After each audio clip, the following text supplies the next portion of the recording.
I understood you to be Patriot. Hello, world! In this episode, I'm going to review The Patriot in celebration of its 25th anniversary.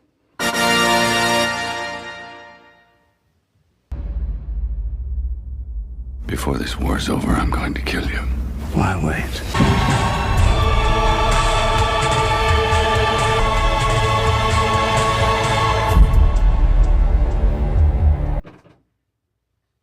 But is this film truly revolutionary? Welcome to my channel. Thank you for clicking on my video.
Hello, world!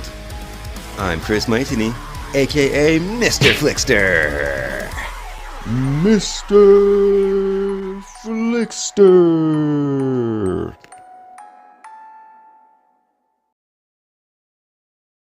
So, this is gonna be a spoiler review. Here's the synopsis. In 1776, Benjamin Martin, a retired soldier turned farmer, is reluctantly pulled back into the American Revolution after the British murder his son. Director Ronald Emmerich knows how to make a powerful blend of thrilling action and emotional drama. Colonel, I beg you, by the rules of war. Would you like a lesson, sir, in the rules of war? Or perhaps your children will. The film stands out for its commitment to historical accuracy.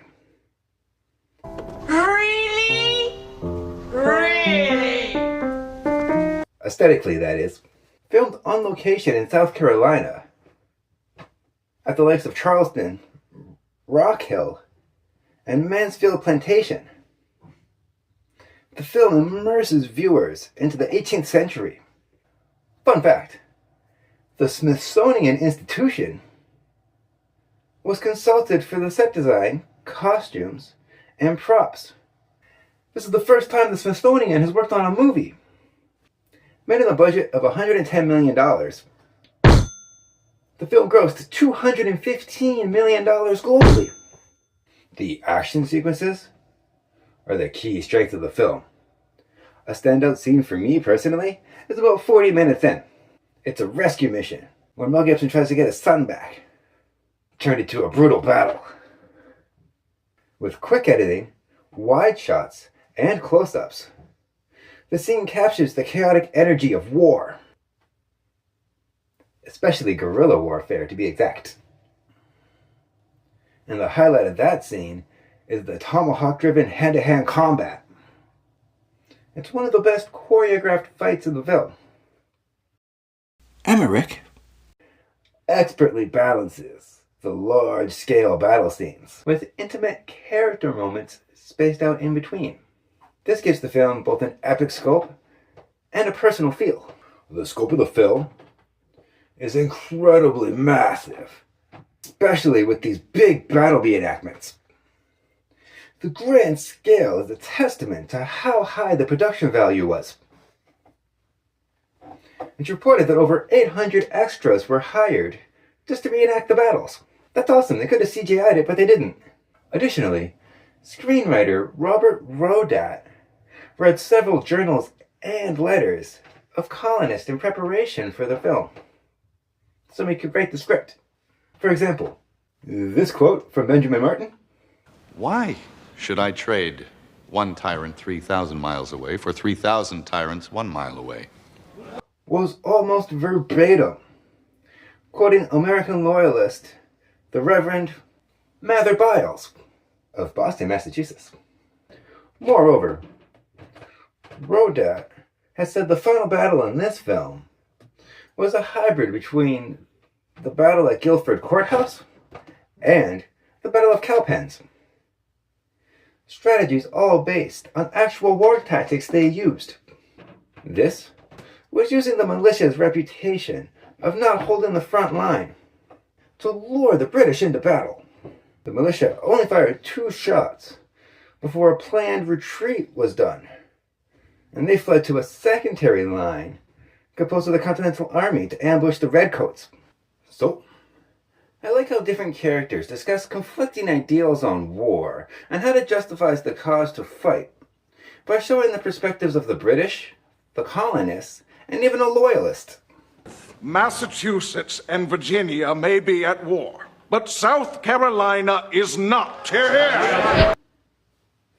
All sides have opinions on how warfare should be conducted, fueled by their life experiences, or lack thereof. It shows how war shapes their respective characters. Hello, Wild! It's now a film critic extraordinaire. This flick is more patriotic than George Washington high-fiving a bald eagle in a firework factory while eating apple pie. America. Meow. Mel Gibson delivers one of his best performances as Benjamin Martin, a single father of 7 children who gets drawn into the war through a matter of circumstances, yet is torn between his desire for peace and the necessity of war. His emotional depth grounds the film, making Martin's journey from farmer to reluctant revolutionary leader deeply compelling. This is one of his best performances by far. Say what you will about him, this man can act. The versatility, ranging from humor to dramatic emotional moments, is impeccable, especially when he's discussing his internal conflict about warfare. I understood you to be Patriot. If you mean by patriot, am I angry about taxation without representation? Well, yes, I am. But if you're asking me, am I willing to go to war with England? Well, then the answer is most definitely no. Rodat said of Gibson's character, quote, Benjamin Martin is a composite character made up of Thomas Sumter, Daniel Morgan, Andrew Pickens, and Francis Marion. Heath Ledger plays Gabriel Martin, Ben's eldest son. He's an overtly eager soldier who's in love with youthful idealism and a strong sense of duty. He plays against type here to show how good he is as an actor. His chemistry with Lisa Brenner as Anne, Gabriel's childhood friend and later wife, adds emotional weight to the film. Their romance becomes the heart of his story because they work so well together. He really does hold his own when he has scenes with Mel Gibson too. He's got that confidence to carry the scene with him. He's not overshadowed by him like most actors are. Father, I thought you were a man of principle. When you have a family of your own, perhaps you'll understand. When I have a family of my own, I won't hide behind them. We have to do something. I forbid you to go! My child! You're my child! And yes, I'm a huge Mel Gibson fan. Have you seen my Lethal Weapon video? No? I'll leave links below so you can watch it. Jason Isaacs plays Colonel William Tabington. He shines as the sadistic British officer whose chilling presence engrosses every scene. Isaacs expertly portrays a ruthless villain whose actions drive much of the film's conflict. Stupid boy. He's a cold-blooded, calculated killer with a short fuse. His piercing gaze and malevolent dialogue delivery are electrifying. His role may be an exaggeration of his real-life inspiration. Regardless, Isaacs steals the show. Didn't you say all those who stand against England deserve to die a traitor's death? Burn the church. Rodat also indicated that Tabington is loosely based on Colonel Bannister Tarleton, who was particularly known for his brutal actions. However, there have been debates about how ruthless he really was. Jolie Richardson gives a powerful performance as Charlotte Selton, Benjamin's sister-in-law, offering emotional support to him and his family. She's the courageous voice of reason, who protects his nieces and nephews too. The way she shows her compassion and empathy adds heart to the film too. Tom Wilkinson is Lieutenant General Charles Cornwallis. He's great, as always, adding gravitas to the film, especially when he plays a gentleman of war with both nobility and ruthlessness. He's perfectly cast with his commanding screen presence. Pun intended. Infantry reserve into the center. But my lord, you've taken the field. Now we should take their spirits, send the entire battalion over that hill and crush them. It ends today. Adam Baldwin portrays Captain Wilkins, one of Benjamin's peers, who is a loyalist siding with the British.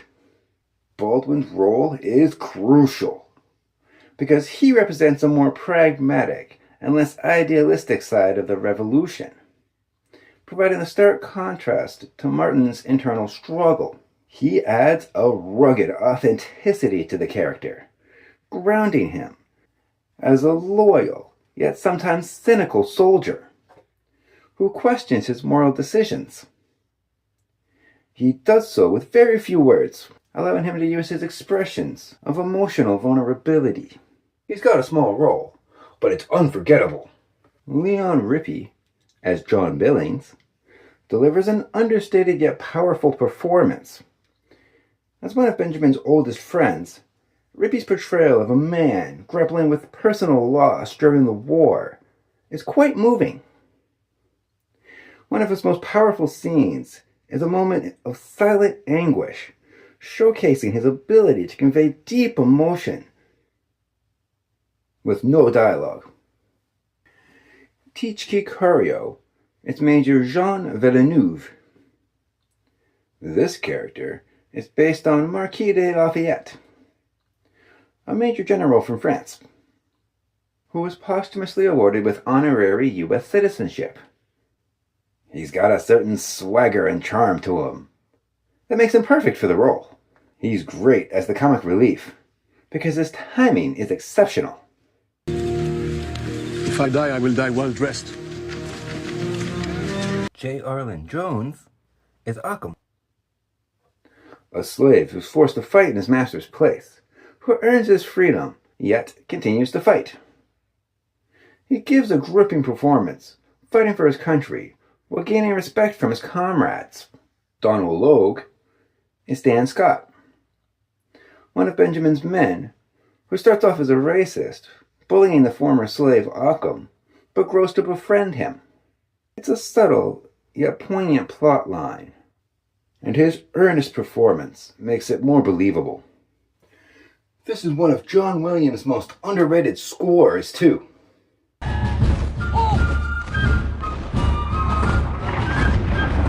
The music in this is another hidden gem of the film.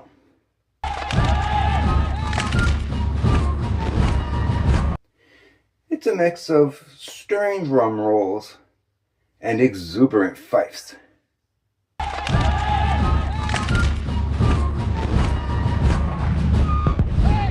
while the melodies add resonance to key moments, whether they be action-driven or dramatic.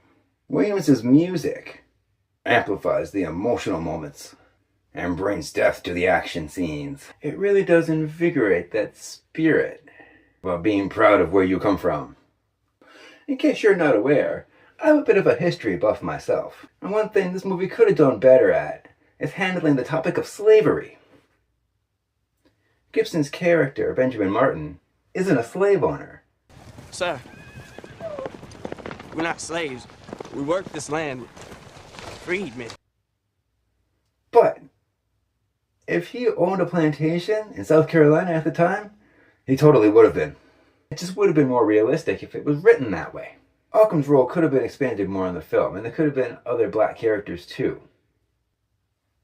Also, that moment where it has the note about freeing the slaves if they fight for the war was more of an act of desperation than it was for kindness, because the British was offering freedom for slaves as well at the time, and this scared the American colonists.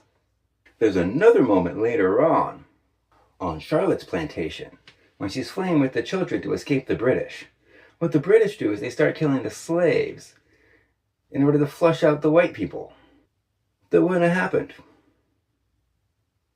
The biggest problem with that is the British also saw slaves as a commodity, so they wouldn't waste the manpower. Basically, both sides acted heinously when it comes to slavery and the war. But the movie just kind of sweeps it under the rug. It just seems like a missed opportunity. They should have expanded more on the topic, instead of kind of ignoring it. Okay, completely. Well. Hello, world. This is Ursula. Do you want to know what I think? If you must know, I think this flick is more patriotic than Uncle Sam driving a monster truck over an entire ship full of tea crates. Ho ho ho. So, overall, it's all about historical accuracy versus dramatic license. The Patriot may not be a perfect historical account. However, it's undoubtedly one of the most thrilling Revolutionary War films ever made. With standout performances by Gibson, Ledger, Isaacs, and a talented supporting cast, the film delivers unforgettable action and riveting emotional moments. I do think that it would have been nice if more characters were actual historical figures. Although it takes liberties with history, the film's exploration of sacrifice, family, and the cost of freedom ensures a lasting impact on viewers. One of the most glaring shortcomings is how the film handles the topic of slavery. It doesn't. Not really. Aside from that, the film doesn't shy away from the brutality of war, especially the scenes with the cannons, showing how devastating cannonballs can be. The scene depicting the decapitation of the soldier nearly gave the film an R rating. Emmerich was reportedly adamant about how important it is not to sanitize war. That's why he kept the violence in the film. And I appreciate that type of conviction toward your art. The film's blend of explosive action, emotional storytelling, and historical drama is what makes it so entertaining. I remember when I first saw The Patriot in theaters in the year 2000. And the audience was electric, cheering, laughing, and applauding. It remains one of my best theater experiences to this day. I think what makes the movie so exciting is how it takes its time between battles to show what life was like on both sides of the war. It also takes its time before the war actually starts in the movie. And there's a big debate beforehand, too. It resonates with audiences because it reflects the cultural landscape of the time. Unfortunately, war is a thing that still goes on today, and it's never stopped. The iconic performances and well-developed characters contribute to the film's enduring appeal.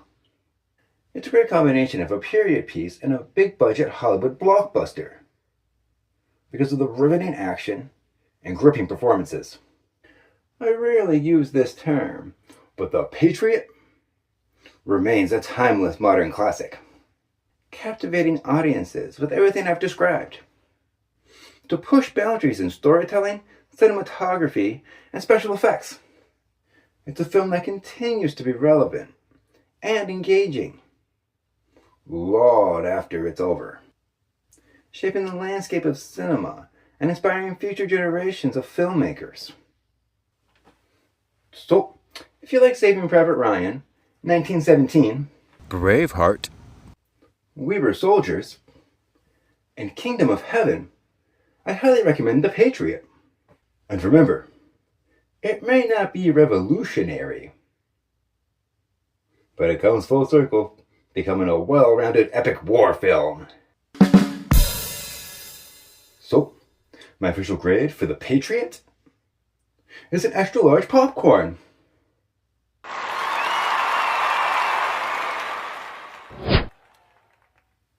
If you're a cinemaniac like me, make sure you like and subscribe. Please and thank you. I salute you. Hey, Oysawa, how patriotic is this movie? I think not, BB Giddy. We did this twice already. Niet. Don't be a spoit. Anyways, before I was so rudely interrupted, this flick is more patriotic than Captain America doing backflips across the White House lawn while reciting the Constitution. That's it. No more Star Spangled Banter. Ho ho ho. Did you know that I'm a film critic for HorrorBuzz.com? You can read my reviews on their website, and I make frequent appearances on their YouTube channel, HorrorBuzz Live, so I'll leave links below for that too.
Why should I trade one tyrant 3,000 miles away for 3,000 tyrants 1 mile away?